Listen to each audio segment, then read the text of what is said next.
কুম্ভ মেলাতে না গিয়ে একবার ঘুরে আসেন কালীঘাটে।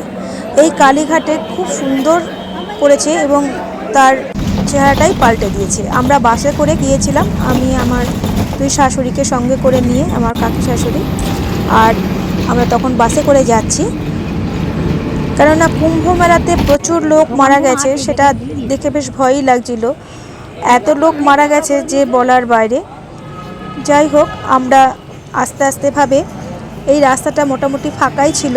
এটা নতুন রাস্তা তৈরি হয়েছে কালীঘাট যাওয়ার, খুবই সুন্দর হয়েছে।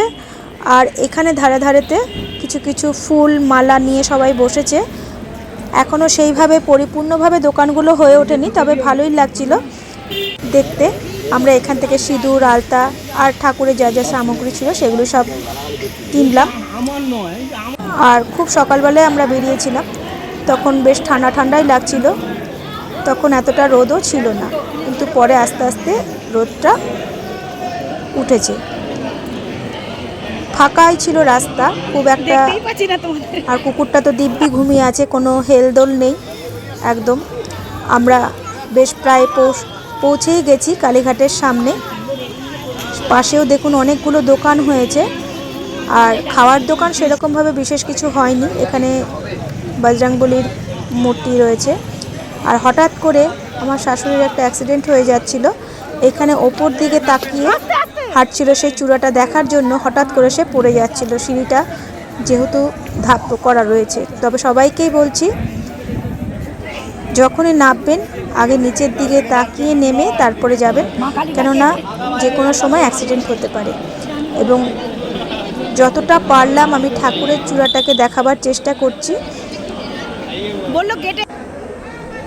আমরা লাইনে দাঁড়িয়েছিলাম, এই লাইনেই অনেকক্ষণ ধরে বেশ দাঁড়াতে হয়েছিল, কেননা আজকে বেশ মোটামুটি ভিড় ছিল। আগেরবার আমরা যখন গিয়েছিলাম তখন এতটা ভিড় ছিল না, একটু দাঁড়াতে হয়েছিল। আমরা ভেতর থেকে রাস্তা দিয়ে গিয়েছিলাম, শাশুড়ি অনেকক্ষণ ধরে দাঁড়িয়েছিল বলে একটু বসে পড়েছে। আর এই যে পুরো মন্দিরটা দেখুন কত ভিড় হয়েছে, মোটামুটি অনেকটাই ভিড় হয়েছিল। এইভাবে আস্তে আস্তে আমরা এগিয়ে গেলাম মন্দিরের দিকে, এবং ভেতরে ঢুকে আমরা ঠাকুরকে পুজো দিয়ে আমরা বেরিয়ে এসে কিছুটা সময় নিচে বসেছিলাম।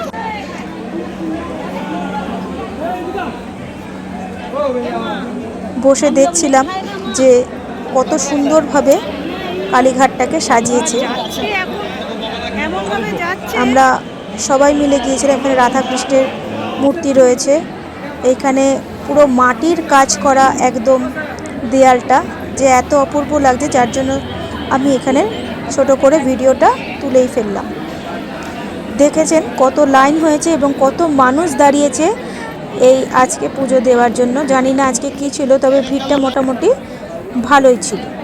আর ওপরে যে চূড়াটা দেখছেন আমি যতটা পেরেছি দেখানোর, কেননা মোবাইলে তোলা তো, আর এটা তো আর সেরকমভাবে ক্যামেরাতে তোলা নয়, তবে যতটা পারলাম আপনাদের দেখানোর চেষ্টা করলাম। আবার বলছি, দরকার পড়লে একবার কালীঘাটে ঘুরে আসুন।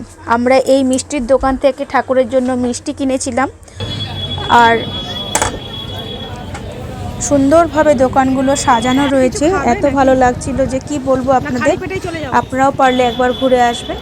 আর এই রাস্তা ধরে যখন আমরা ঠাকুরের পুজো দিয়ে বেরোচ্ছিলাম, হঠাৎ করে দেখছি কিছু লোক সবাই অরেঞ্জ কালারের ওড়না মাথায় দিয়ে, জানি না এদের কি নিয়ম আছে, তবে এক একজনের এক এক রকম নিয়ম, তারা মাথায় দিয়ে কালীঘাটে প্রবেশ করছে। আমরা তখন আস্তে আস্তে করে বেরিয়ে যাচ্ছি। এটা হচ্ছে সামনের দিকের গেট, এবার আমরা বাসে উঠে যাব।